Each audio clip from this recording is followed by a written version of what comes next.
Hello everyone, welcome to यार the my YouTube channel.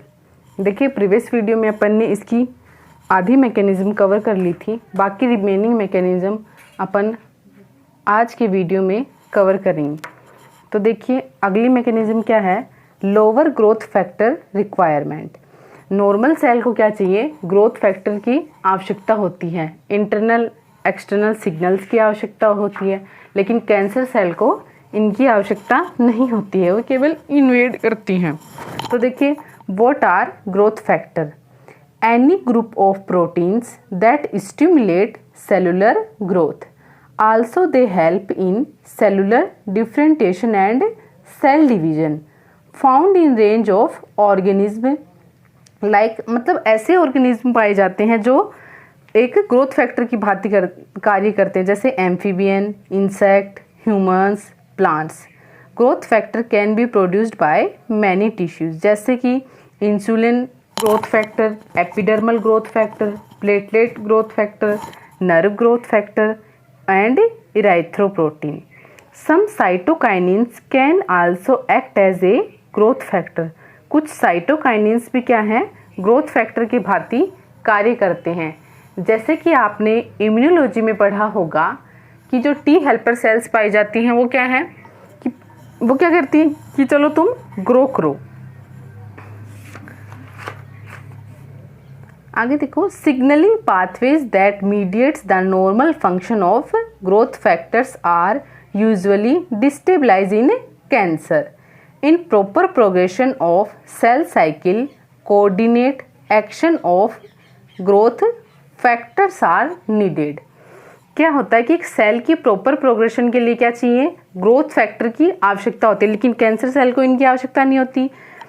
तो cancer cell में क्या होता है, देखिए, but many oncogene replace the action of these growth factors.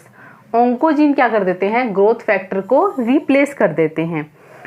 Oncogene alter the gene coding for these growth factors and stuck them in on position. कुछ oncogene इस प्रकार alter होते हैं कि वो क्या करते हैं, ग्रोथ फैक्टर को ऑन पोजीशन में ही छोड़ देते हैं। लेकिन क्या होता है कि ग्रोथ फैक्टर भी क्या है, जैसे ज़रूरत है तब ऑन रहे, जब ज़रूरत नहीं हो तो ऑफ रहें। तो ऑन पोजीशन में रहने के कारण क्या होती है, सेल कंटिन्यूसली ग्रो करने लगती हैं। Cancer cell do require growth factors to proliferate continuously but in adequate amount as compared to that of normal cells, because cancer cell do have their own growth signaling machinery which help them to grow continuously। अपन ने starting से ही पढ़ा है कि cancer cell में क्या है, machinery sales पाई जाती हैं जो क्या करती हैं, कंटिन्यूसली ग्रो करने का काम करती हैं। In other ways we can also say that cancer cell can grow without appropriate external signals. जैसे अपन एग्जाम्पल पढ़ते हैं तो क्या होता है, ब्रेस्ट कैंसर है, ये क्या है, ब्रेस्ट कैंसर है, इसमें क्या है, एस्ट्रोजन आकर बाइंड कर जाता है और क्या, नॉर्मल सेल ग्रोथ होने लग जाती है। वैसे ही नॉर्मल मैकेनिज्म की बात कर रहे हैं अपन। आगे देखिए, अगली मैकेनिज्म क्या है, सस्टेन्ड सेल डिवीजन। सस्टेन्ड का मतलब क्या होता है, लगातार। When it comes to cell division cancer cells break all the rules. लेकिन कैंसर सेल क्या है, इसके रूल भी ब्रेक कर देती हैं। Cancer cells can divide without appropriate external signals. Cancer cell को कोई मतलब नहीं कि एक्सटर्नल सिग्नल मिलो या इंटरनल सिग्नल मिलो या न मिलो, उनको केवल अपनी ग्रोथ से मतलब है या सेल डिवाइड से मतलब है।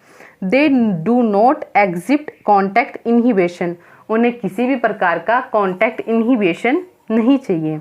दे continually to divide even in the presence of genetic damage.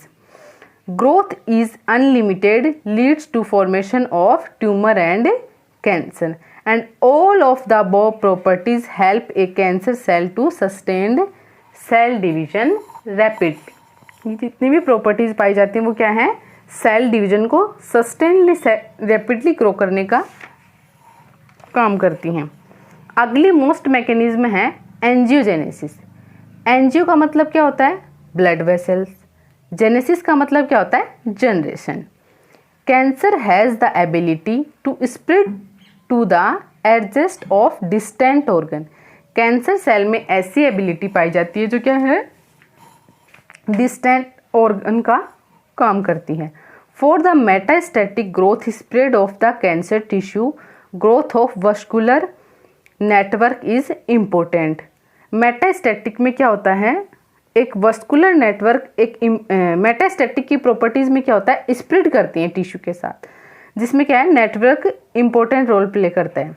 Angiogenesis is stimulate when tumour tissues required nutrients and oxygen. Angiogenesis की प्रोसेस में क्या होती है? स्टिमुलेट होते हैं ट्यूमर एंड फिर क्या होता है? रिक्वायरमेंट होती है न्यूट्रिएंट और ऑक्सीजन को, सेल्स टिश्यूज को और सेल्स को।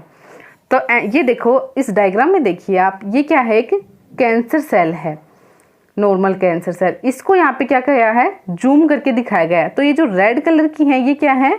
नॉर्मल जो ब्लड सेल्स हैं, रेगुलर ब्लड सेल्स हैं, वो हैं। यहाँ पे क्या है? फिर एंजियोजेनेसिस के कुछ फैक्टर आते हैं और वे क्या करने लग जाती हैं? एक्स्ट्रा अमाउंट में ब्लड वेसल्स बनने लग जाती हैं। एक्स्ट्रा अमाउंट में ब्लड वेसल्स बनने लग जाती है तो क्या करती हैं? न्यूट्रिएंट्स प्रोवाइड करने लग जाती हैं। तो देखिए, the cancer cell without blood circulation, जब नॉर्मल सेल होती है तो इनका डायमीटर कम होता है, लेकिन जब क्या होती है? एंजियोजेनेसिस की प्रोसेस होती है तो इनका डायमीटर बढ़ जाता है। अब देखिए, ये 10 की 10 मैकेनिज्म अपन ने पढ़ ली हैं। आप इनको स्टेप बाय स्टेप पढ़िए। अगर आपको कोई भी कहीं भी पूछना हो तो आप मुझे कमेंट बॉक्स में कमेंट कर सकते हैं। Thank you, bye.